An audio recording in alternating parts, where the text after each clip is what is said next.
और आखिरी बात, जान बच गई। आपके खिलाफ हमला क्या हुआ था? और यदि आपकी सूचना थी आगे जान का खतरा है तो फिर गए क्यों? आपकी एजेंसी क्या कर रही थी? तो केवल आप राजनीति करने गए थे। ये बेहद दुर्भाग्यजनक है। और जिस पद पे बैठे हैं, जिस पद को धारण किए हैं, उस जगह बैठ के इस प्रकार की बातें करना शोभा कतई नहीं देता। ये वीडियो देखा आपने? ये वीडियो है छत्तीसगढ़ के मुख्यमंत्री भूपेश बघेल का।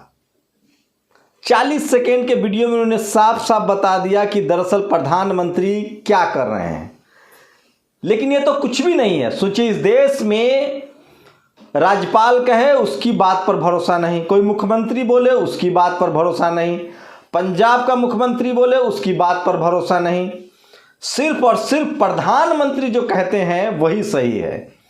और आप कल्पना कीजिए कि क्या 2014 से पहले इस देश में विरोध प्रदर्शन नहीं होते थे? प्रधानमंत्री का विरोध नहीं हुआ और मोदी जी सत्ता में कैसे आए थे? सबसे ज्यादा अपोजिशन में बीजेपी रही है। याद है वो अन्ना का आंदोलन और मनमोहन सिंह को क्या क्या झेलना पड़ा था। कनी मोरी जेल चली गई, अश्विनी कुमार को इस्तीफा देना पड़ा था, पवन बंसल इस्तीफा दे रहे थे, और 2G 3G न जाने क्या क्या जी का घोटाला का आरोप लगा और सब कुछ कोर्ट से खारिज हो गया। और कोई एक पत्रकार था जिसने इस आंदोलन के पक्ष में नहीं बोला होगा। सिर्फ लालू यादव को छोड़ के, दिलीप मंडल साहब को छोड़ के, दिलीप मंडल तब भी कर रहे थे अन्ना हजारे को कि एक अनपढ़ आदमी संविधान बदलने की बात कह रहा है।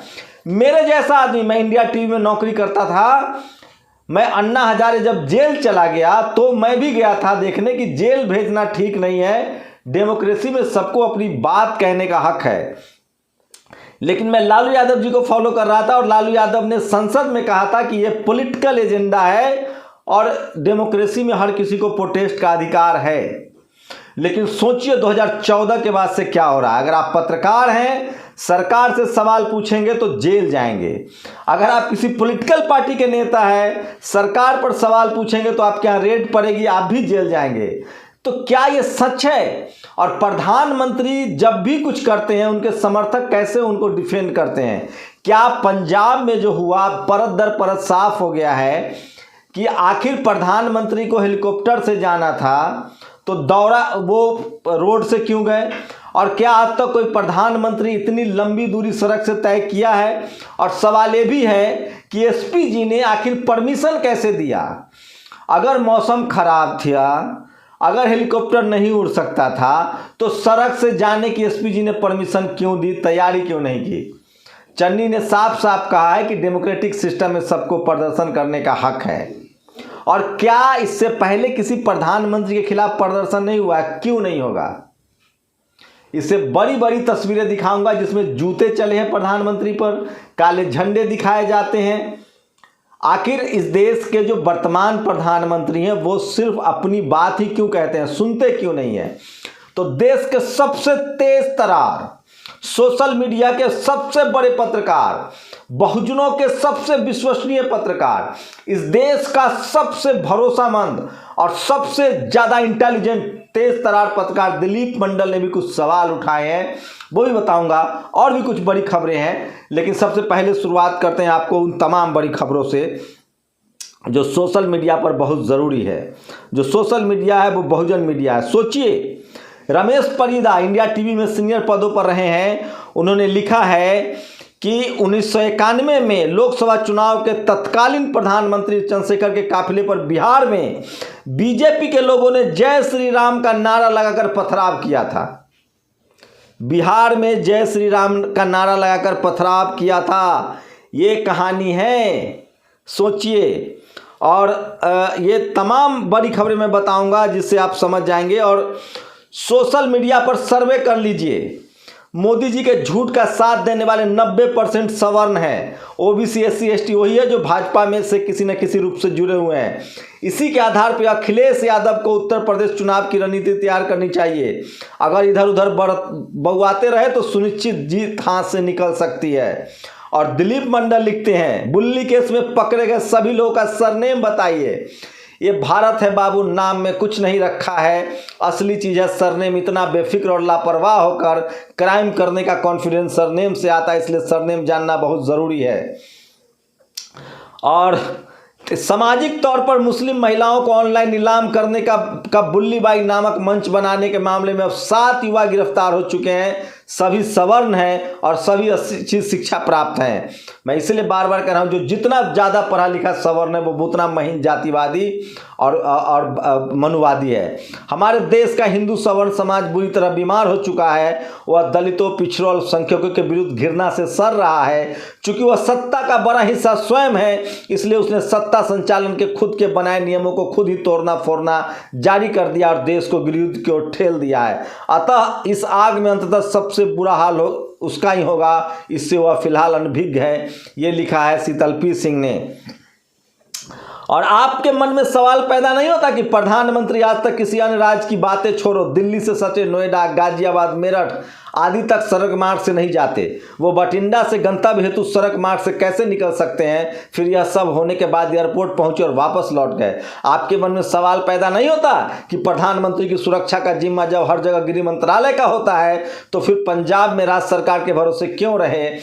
वह भी तब जब किसानों का असंतोष और 700 किसानों की मौत की वजह से विरोध की भी आशंका पहले से थी। आपके मन में सवाल पैदा नहीं होता कि क्या खुफिया विभाग, LIU सबको भनक नहीं थी? इसी को राजनीति कहते हैं, क्योंकि लोग सवाल ही कर रहे थे कि प्रधानमंत्री जी पंजाब में रैली क्यों नहीं कर रहे। स्पष्ट है अब किसी को जवाब नहीं देना पड़ेगा और माहौल भी अपनी ओर हो गया है। तो प्रधानमंत्री के लिए पंजाब में एक भी इक्का दुक्का आदमी को छोड़ के कोई बीजेपी के साथ नहीं था। प्रधानमंत्री पर सवाल हो रहा था कि एक पूरा सूबा आपके विरोध में है। खैर भीड़ तो यूपी में भी नहीं जुट रही है, आप वीडियो देख सकते हैं, लेकिन पंजाब में SP, DM, कलेक्टर तो भीड़ जुटा नहीं सकता था। रोडवेज की बसें मिल नहीं सकती थी, जो कि यूपी में किया जा रहा है। SDM का ऑडियो वायरल है प्रधानमंत्री की रैली का। तो ये सारे सवाल हैं जो सोशल मीडिया पर पूछा जा रहा है और हर चीज़ आपके सामने पानी की तरह साफ है और सब कुछ बेनकाब हो रहा है। अब सोशल मीडिया पर वो तमाम सवाल मैं आपको बताऊंगा जो पूछा जा रहा है। भारत की सत्तारूढ़ पार्टी का चाल, चरित्र और चेहरा झूठ की चलती फिरती दुकान है। क्या लोकतंत्र में किसी को प्रधानमंत्री का विरोध करने का अधिकार नहीं? क्या जो विरोध करेगा वो खालिस्तानी और आतंकवादी है? ये झूठ बंद करवाइए, सिखों से मोहब्बत का दिखावा है। सोचिए, बीजेपी दफ्तर से वीडियो जारी होता है कि ये लोग खालिस्तानी थे। अरुण शर्मा लिखते हैं, शुक्र है किसानों ने सिर्फ अभी रास्ता रोका है, आपकी तरह सड़कें नहीं खोदी, नहीं कीले बिछाई है। 700 किसानों की मौत हुई थी, सड़कों पर कीले लगा दी गई थी। एक बड़ा खुलासा ही बताऊंगा, क्या जो यशपाल मलिक ने कहा था कि अमित शाह और मोदी में रिश्ते ठीक नहीं हैं, उसका प्रधानमंत्री बदला ले रहे हैं। और जो सुरक्षा की जांच होगी तो हो सकता है अमित शाह तक आंच पहुंचेगी, ये भी खबर बताऊंगा। और ये देखिए, विकास भदौरिया एक ABP का रिपोर्टर है, किस तरह से कह रहा है कि पंजाब पुलिस के लोग किसानों के साथ चाय पी रहे थे। वो तो बॉर्डर पर भी चाय पी रहे थे, लंगर में तो सब खाते हैं। लेकिन इस वीडियो में ये भी देखिए, इस वीडियो में ये भी देखिए कि किस तरह से बीजेपी के भी लोग वहां चाय पी रहे थे। जो आदमी है वो कह रहा है कि सब लोग चाय पियो, विरोध तो किसान कर ही रहे थे प्रधानमंत्री का। तो क्या रैली में भीड़ नहीं थी? प्रधानमंत्री अब पंजाब जाना नहीं चाहते हैं क्योंकि वहां एक भी आदमी उनके समर्थन में नहीं है। पंजाब में वैसे भी बीजेपी के लिए कुछ नहीं है। तो क्या ये सब प्लान किया गया कि इससे सिंपैथी गेन किया जाए? ज्यादातर लोगों की यही राय है कि ये राजनीति है। और प्रशांत टंडन ने कहा है, चन्नी पर निगाहें और अमित शाह पर निशाना। प्रधानमंत्री की सुरक्षा का जिम्मा गृह मंत्री अमित शाह का है। SPG और IB भी गृह मंत्रालय को ही रिपोर्ट करती है। क्या सतपाल मलिक के जरिए अमित शाह की जो राय मोदी के बारे में आई उससे आहत हैं? मामला बढ़ेगा तो गृह मंत्रालय के सर भी आएगा। और सोचिए, इससे पहले देश में हेलीकॉप्टर क्रैश होता था तो सरकार जिम्मेदार, चीन की घुसपैठ तो सरकार जिम्मेदार, आतंकी हमला तो सरकार जिम्मेदार।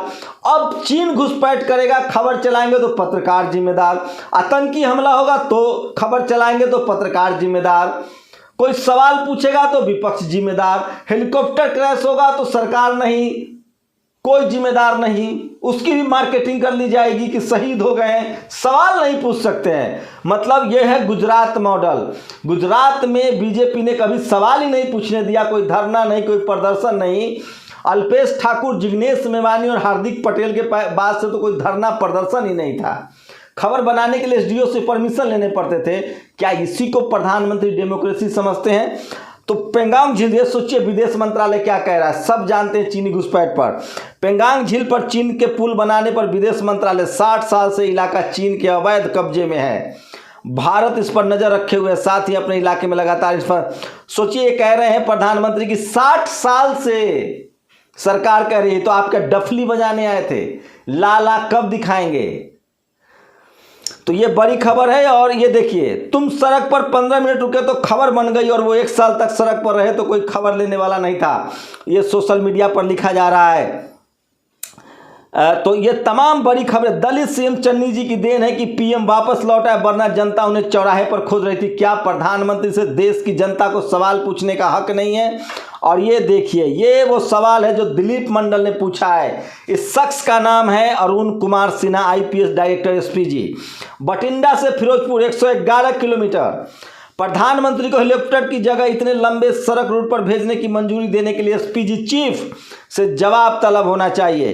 किसी पीएम ने इतने लंबे सड़क रूट पर कब सफर किया है? रास्ते का हर घर, हर बालकनी, हर खिड़की, हर पेड़ को कैसे जांच होगी? रास्ते में कितनी पुलिस लगेगी? ये ड्रामा है। सवाल सिर्फ इतना है कि इतना ड्रामा किया क्यों? असली खेल क्या है? एक कहानी बता रहा हूं जो परिदा जी ने लिखा है। चंद्रशेखर प्रधानमंत्री थे, पटना एयरपोर्ट पर थे, मौसम खराब था। उन्होंने एयरफोर्स के चीफ को फोन लगाया और कहा कि हेलीकॉप्टर उड़वा दो। एयर चीफ ने कहा कि मैं हेलीकॉप्टर नहीं उड़ाने के लिए कहूंगा, मौसम खराब है। ये था उस समय। क्या प्रधानमंत्री को जब पता था कि मौसम खराब है, हेलीकॉप्टर नहीं जाएगा, तो सड़क से जाने का परमिशन किसने दिया? किसने फैसला किया? तो ये तमाम सवाल दिलीप मंडल उठा रहे हैं। और मैं इसलिए कहता हूं उनको इस देश का सबसे बड़ा, सबसे जीनियस पत्रकार कहता हूं, जिनकी सीधी नजर मुद्दे पर होती है। तो ये बड़ा सवाल उन्होंने उठाया। कुछ और भी सवाल उन्होंने उठाए जो मैं आपको बताऊंगा। और सोचिए 2005 में जेएनयू में मनमोहन सिंह को काला झंडा दिखाया गया था, तब कोई कार्रवाई नहीं हुई थी, तब उनके जान को खतरा नहीं था। और भूपेश बघेल ने कहा है, पहले भी प्रधानमंत्री कई बार जाम में फंस चुके हैं, तब भाजपा के लोग कहते थे कि प्रधानमंत्री आम आदमी है। आईटी सेल ने कहा है, बात पर गौर कीजिए, मैं जिंदा लौट आया हूं, पर मैंने 800 किसानों को जिंदा घर नहीं लौटने दिया। प्रशांत कनौजिया ट्वीट करते हैं, प्रधानमंत्री मोदी जी को ऐसा क्यों लगता है कि लोग उन्हें मारना चाहते हैं? प्रदर्शन आम बात है लोकतंत्र में। वो शायद गुजरात में गला घोंटने के बाद दिल्ली पहुंचे हैं। आप चिंता न करो नरेंद्र मोदी जी, आप पूरा देश आपके लंबी आयु की कामना करता है, क्योंकि गुनाहों का फल भी तो भुगतना है। तो इस तरह का तंज कर रहा है। ये देखिए, जो शख्स चिल्ला कर कहता रहा कि देश सुरक्षित हाथों में है, आज वही अपने देश से खुद को असुरक्षित होने का रोना रो रहा है। और ये देखिए, प्रिय नड्डा जी, रैली रद्द होने के कारण खाली कुर्सियां रही, यकीन न हो तो देख लीजिए। मध्य प्रदेश में ओबीसी महासभा के द्वारा 2 जनवरी को भोपाल सरकार में, देखिए जनता को बीजेपी शासित राज्यों में प्रदर्शन का भी अधिकार नहीं है। और ये वो तस्वीरें देख लीजिए, जब प्रधानमंत्री थे मनमोहन सिंह, स्वर्ण मंदिर गए थे तो कैसे अन्ना आंदोलन के लोगों ने काला झंडा दिखाया था। वो तो नहीं कह रहे थे कि मुझे जान का खतरा है, ये सब कुछ। और 2009 में अहमदाबाद में, ये तस्वीरें देख लीजिए, 2009 में अहमदाबाद में, गुजरात में प्रधानमंत्री मनमोहन सिंह पर जूते फेंके गए थे। उसके बाद भी उन्होंने मनमोहन सिंह को बचाया था। इंदिरा गांधी का उड़ीसा में सर फट गया था, पत्थर चले थे, तब भी उन्होंने नहीं कहा था कि मेरी जान को खतरा है। और साल 2009 में अहमदाबाद में मनमोहन सिंह, ये दिखा दिया मैंने। सुधीर चौधरी तो कह रहा है कि पाकिस्तान से भी खराब है पंजाब। सोचिए, ये आदमी 4 दिन पहले मुख्यमंत्री का इंटरव्यू करे। और दिलीप मंडल की सबसे मारक लाइन, बहरूपिया है हमारा पीएम, कभी कहता है शेर हूं, कभी कहता है हाय मार डाला, देखो उसने मुझे देख लिया, मुझे छूने की कोशिश कर रहा है। प्रधानमंत्री कैसे आम आदमी के साथ दिल्ली में भ्रमण कर रहे हैं। तो ये है स्थिति। तो क्या लगता है आप लोग को, ये खालिश राजनीति नहीं है? मुझे लगता है कि ये पूरी तरह से राजनीति है। आपको क्या लगता है? मैं फिर कह रहा हूं, पंजाब में बीजेपी के लिए कुछ नहीं था। प्रधानमंत्री रैली से बचना चाहते थे, क्योंकि पंजाब में तो लोग आएंगे ही नहीं। उस दिन 70,000 चेयर लगे थे, 700 लोग थे। अब दूसरी कोई रैली प्रधानमंत्री की पंजाब में नहीं होगी, क्योंकि लोग जाएंगे नहीं। दूसरे राज्यों में इसका सिंपैथी मिलेगा, उनको सहानुभूति मिलेगी। लेकिन सबसे बड़ा सवाल है, सोचिए कांग्रेस बीजेपी जिस तरह से राजनीति कर रही है, किसी SC ST OBC माइनॉरिटी के नेता के लिए कोई स्पेस है क्या? लालू यादव, मायावती जी, लालू प्रसाद यादव, हेमंत सोरेन, शिबू सोरेन को क्या क्या झेलना पड़ा होगा इस राजनीति में। इस देश की बहुसंख्यक आबादी को क्या क्या झेलना पड़ता है। सोचिए, महिलाओं की नीलामी करने वाला 7 सवर्ण गिरफ्तार हुआ है। कोई SC ST OBC माइनॉरिटी बच सकता है क्या? तो ये आज की सबसे बड़ी खबर थी। आपकी क्या प्रतिक्रिया? अपनी प्रतिक्रिया जोड़ दीजिए। शुक्रिया। नेशनल दस्तक की आपसे गुजारिश है कि अगर इसको बचाना चाहते हैं तो नेशनल दस्तक को सब्सक्राइब करने के लिए रेड कलर के सब्सक्राइब बटन को दबाएं, फिर बेल आइकन की घंटी दबाएं। नेशनल दस्तक को बचाने के लिए बहुत जरूरी है कि हर खबर को शेयर करें, लाइक करें, कमेंट जरूर करें।